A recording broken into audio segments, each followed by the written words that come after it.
Bonjour Aurore Berger. Bonjour. Merci d'être avec nous. Vous êtes député des Yvelines, vous êtes porte-parole de La République En Marche. Hier soir, Emmanuel Macron s'est rendu à Rouen. Il voulait rassurer un mois après l'incendie de Lubrizol. Il a trouvé une population plutôt à cran, assez inquiète, qui le lui a bien dit d'ailleurs hier, en lui disant on s'est senti abandonné, il a parfois même été hué. Il est quand même venu les voir bien tard, les habitants de Rouen. Il est venu les voir, c'était l'engagement qui avait été pris et l'État a été aux côtés évidemment de la population dès le premier jour, les premières heures, que ce soit évidemment via la préfecture, que ce soit via les ministres aussi qui se sont rendus sur place, à la fois Agnès Buzyn sur les questions de santé, Elisabeth Borne. Après, je comprends tout à fait l'angoisse qui a été et qui est encore celle des familles qui ont encore des doutes sur à la fois ce qui s'est passé, sur les conséquences que ça pourrait emporter, et qui se disent voilà, est-ce qu'avec mes enfants, il y a des risques que l'on m'a fait prendre ou que je continue à prendre en restant. Et je pense que le fait que le président de la République se déplace démontre aussi que l'État est aux côtés évidemment de la population. Mais précisément, s'il l'avait fait plus tôt, il aurait peut-être rassuré davantage ou en tout cas montré une solidarité. C'est peut-être ça dont ils avaient besoin. La solidarité, elle existe. La solidarité, c'est celle de l'État. La solidarité, c'est l'indemnisation qui va arriver pour celles et ceux qui ont été en situation de tension économique. Je pense aussi notamment aux agriculteurs. Donc là, la solidarité de l'État, elle est évidemment extrêmement présente. Après, la difficulté, à mon avis, elle est plus générale sur ce type de sujet et elle risque de se reproduire. C'est-à-dire qu'on a un climat général de défiance, on le sait bien, défiance vis-à-vis de nous, de la parole qu'on peut porter, vis-à-vis des médias, vis-à-vis de ceux qui représentent une forme d'autorité dans ce pays. Et on est en plus confronté de plus en plus à des vagues de désinformation. Où à partir du moment où l'État s'exprime... C'est quoi, c'est le complotisme ? De fait, on le voit bien, on suffit de regarder un certain nombre d'enquêtes qui ont existé sur, par exemple, les vaccins. Moi, je me souviens, c'était un des premiers débats qu'on a eu à l'Assemblée nationale sur le fait de faire vacciner ces enfants, ces tout petits, pour pouvoir aller à la crèche ou aller à l'école. Ce qui est un enjeu sanitaire majeur dans notre pays. On est le pays de Pasteur et on est pourtant le pays qui est le plus en défiance vis-à-vis des vaccins. On voit bien qu'il y a quelque chose qui ne fonctionne pas. Et on a eu une vague de complotistes, alimentée d'ailleurs par certains élus, qui a été massive. Et donc, on voit bien que sur tous ces sujets... Pour vous, c'est la même problématique ? Oui, alors, je pense qu'il y a des inquiétudes qui sont légitimes. J'aurais habité Rouen, j'aurais eu les mêmes inquiétudes. Vous auriez voulu sortir de la ville avec vos enfants Je ne sais pas si j'aurais eu ce mouvement de panique, mais je ne peux pas juger que certains l'aient eu. Parce que je le comprends. Parce que c'est légitime d'être inquiet. Parce que c'est quelque chose qui ne s'était pas produit. Parce que c'est quelque chose face auquel on n'est pas préparé. Et donc, je comprends tout à fait qu'il puisse y avoir ça. Mais le rôle de l'État, c'est justement de rassurer, de tenir bon, d'être très solide et de dire les mesures sont prises et l'accompagnement sera fait.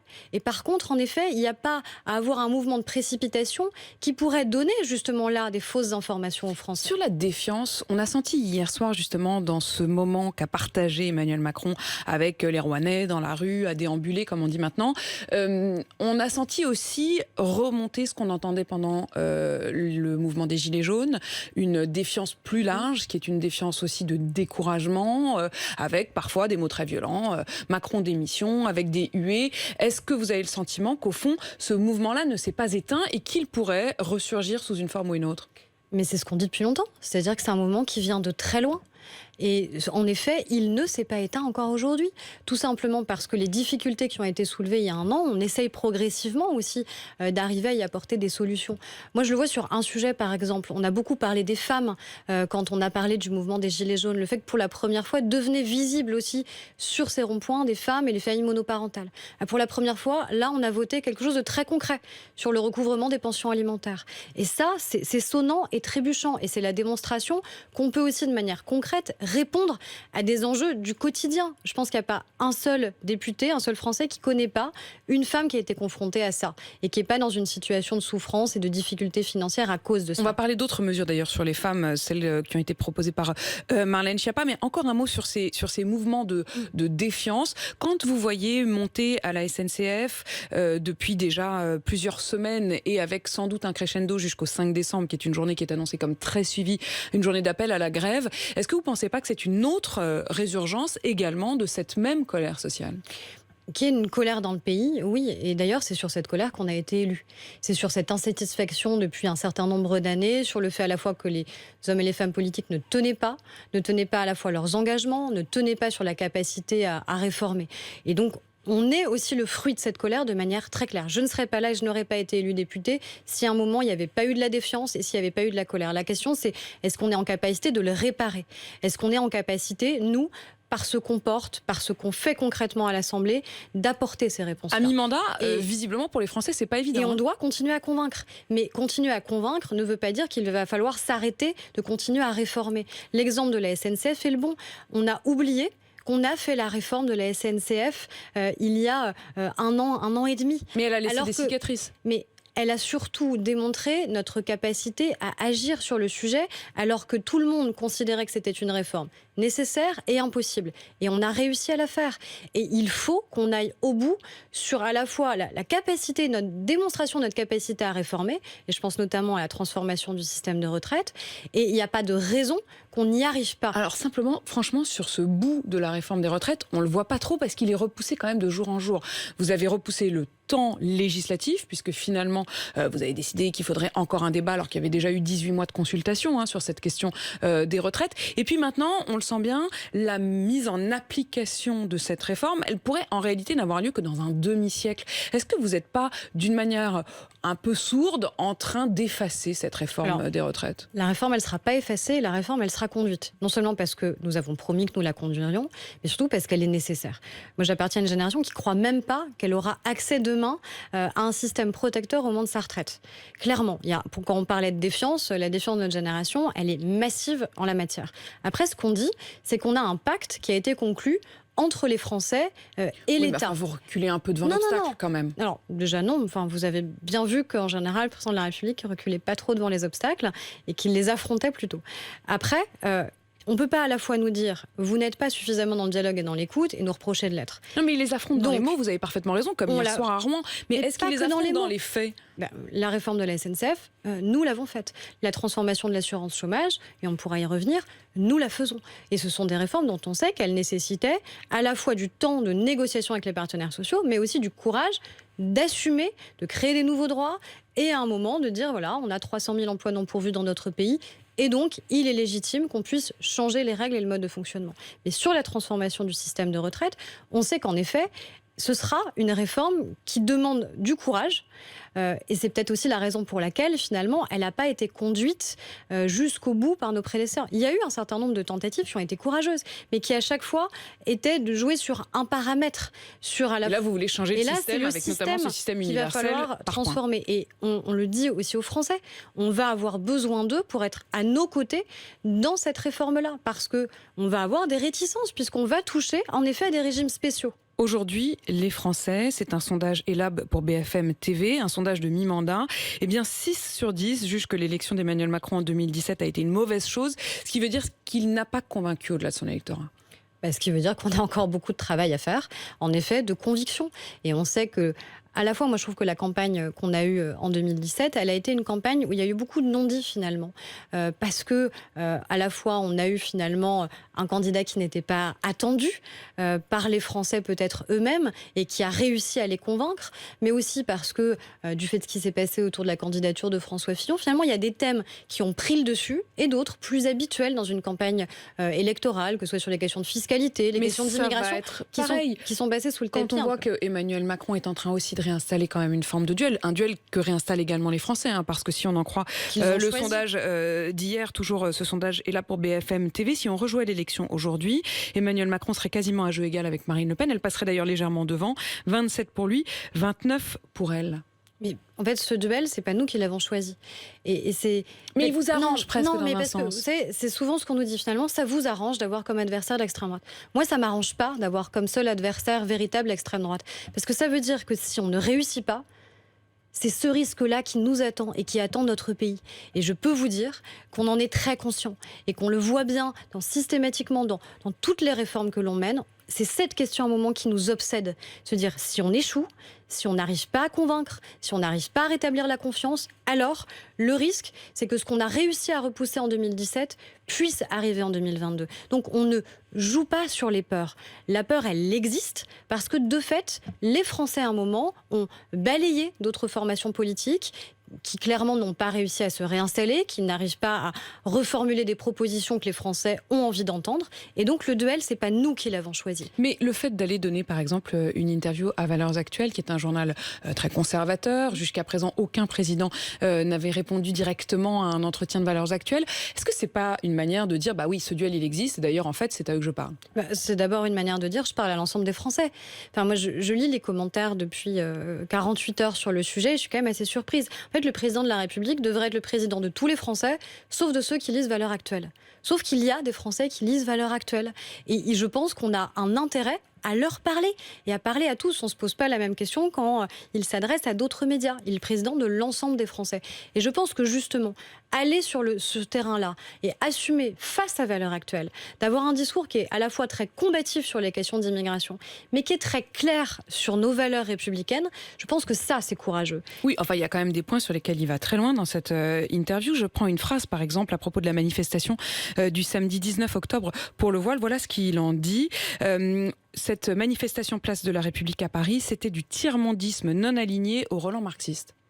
Mais il a des mots qui sont très forts, mais qui recouvrent aussi une réalité dans la manière avec laquelle les choses se sont passées. Mais est-ce qu'il n'y a pas un côté presque canaille, je veux stigmatiser ou presque faire fantasmer? Non, il n'y a aucune stigmatisation, mais vous savez, quand vous avez une manifestation qui est réalisée à l'appel du CCIF, excusez-moi de penser qu'on n'est pas tout à fait dans le champ républicain et qu'on a le droit, nous, en tant qu'élus de la République, de pouvoir à un moment dénoncer, qu'on a le droit de dire dans une interview que justement, on considère qu'il y a un pacte républicain qu'on doit avoir avec les Français et que si on veut pouvoir continuer à accueillir dans notre pays un certain nombre de ceux qui doivent légitimement l'être, je pense notamment aux demandeurs d'asile, alors ça veut dire qu'on doit être d'une fermeté absolue avec ceux qui n'ont pas vocation à rester. Et c'est ça qui est incompréhensible aujourd'hui pour les Français. C'est l'autorité de l'État. Vous avez des obligations de quitter le territoire, mais elles ne sont pas exécutées. Pourquoi? Et c'est ça qu'on doit absolument résoudre, parce que si on n'arrive pas à répondre à ça, alors à un moment les Français, c'est ce que dit le président de la République dans son interview, ils nous diront, nous ne souhaitons plus continuer à accueillir. Vous avez évoqué le CCIF. Le CCIF, c'est ce comité de lutte contre l'islamophobie. Il l'évoque sans en dire le mot, Emmanuel Macron, puisqu'il revient sur l'épisode de la maman voilée qui avait été injuriée lors du conseil régional en Côte d'Or. Il dit, l'élu du Rassemblement national, Julien Audoul, s'est fait coincer. Apparemment, cette femme est plus proche des milieux de l'islam politique qu'on ne le croyait. Depuis, elle s'est adressée effectivement aux Français à travers le CCIF, à travers le prisme donc de cet organisme. Il en a fait une victime. Il les renvoie presque dos à dos, en fait, tous les deux, comme militants d'un côté comme de l'autre. Parce que, de fait, le CCIF et l'extrême droite se nourrissent l'un de l'autre. Le communautarisme et l'extrême droite se nourrissent l'un de l'autre et sont ravis d'être l'un en face de l'autre. Et nous, justement, c'est cet affrontement qu'on veut éviter. C'est en étant à la fois extrêmement clair face à toutes les dérives communautaires qui peuvent exister dans notre pays. C'est-à-dire, on arrête de se voiler la face, on arrête de ne pas vouloir regarder la réalité telle qu'elle est dans notre pays, dans un certain nombre de nos quartiers. Oui, mais Aurore Berger, vous comprenez bien que ça veut dire que cette scène qui a fait partie de ce qui, depuis un mois, alimente un climat de très grande défiance, de grande tension, cette scène où on a vu cet élu Rassemblement national face à cette mère voilée qui donc accompagnait une sortie scolaire et qui, à un moment, face à ce climat-là, a pris son enfant dans ses bras, eh bien, au fond, Emmanuel Macron ne choisit pas l'un ou l'autre. Il estime qu'il s'agit de deux militants. Déjà, on a tous condamné ce qui s'est passé à ce moment-là. Quelles que soient nos convictions par rapport au port du voile, il y a une chose absolue, c'est qu'on n'a pas à humilier une mère de famille qui vient avec son enfant. Et ça, on l'a tous dit de manière extrêmement claire. Et cette image, elle a choqué, à mon avis, de manière claire, les Français, quel que soit encore une fois le sentiment qu'ils peuvent avoir sur le fait de porter ou non le voile. Ça n'est pas le sujet. Et après, la difficulté, en effet, c'est que depuis, on voit bien qu'on a eu presque une incapacité à débattre de manière apaisée, de manière sereine sur ces enjeux-là, qui sont des enjeux qui sont importants pour notre société, qui sont importants pour les Français. Ils nous en parlent régulièrement sur ce que ça dit de notre société, justement. Et je pense qu'il faut qu'on arrive à ramener du calme. Mais l'extrême droite veut tout sauf le calme dans notre pays. Elle veut justement cet affrontement. Elle veut ce face-à-face. Mais est-ce que vous n'avez pas une forme de responsabilité dans le fait d'avoir ouvert une zone d'ombre? Quand Emmanuel Macron, lors de cet hommage à la préfecture de police de Paris, dit il faudra une société de vigilance, il faudra être capable de signaler, dit-il.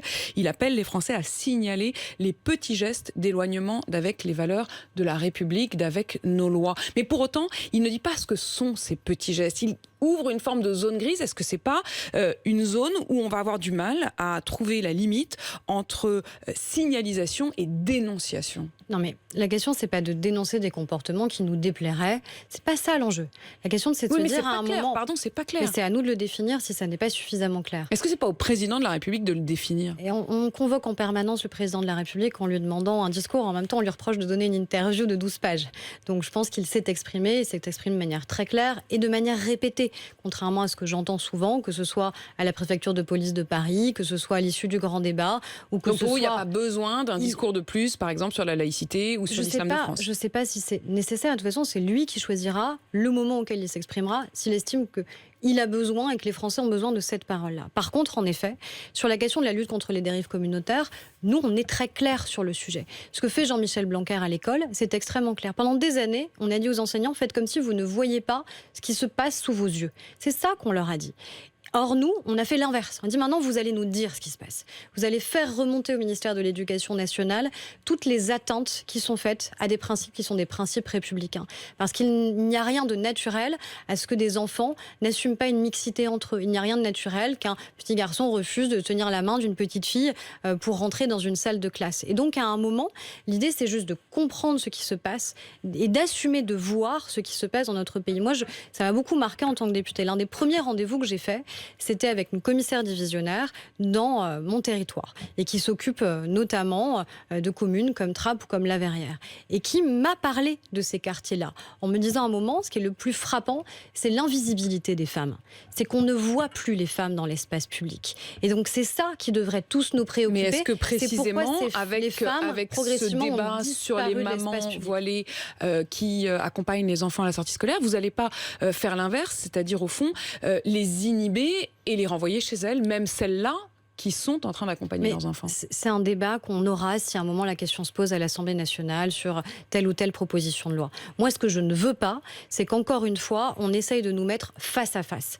Et c'est un peu le risque que l'on a. C'est-à-dire qu'aujourd'hui, parfois, dans un certain nombre de quartiers, on vit les uns à côté des autres. Et le risque, ce serait que demain, on se retrouve face à face. Et c'est l'inverse qu'on doit faire en République. C'est à la fois être extrêmement ferme en termes de valeurs républicaines. Et encore une fois, ça veut dire que quand il y a une école qui est hors contrat et donc qui est hors contrôle de la République, elle est fermée.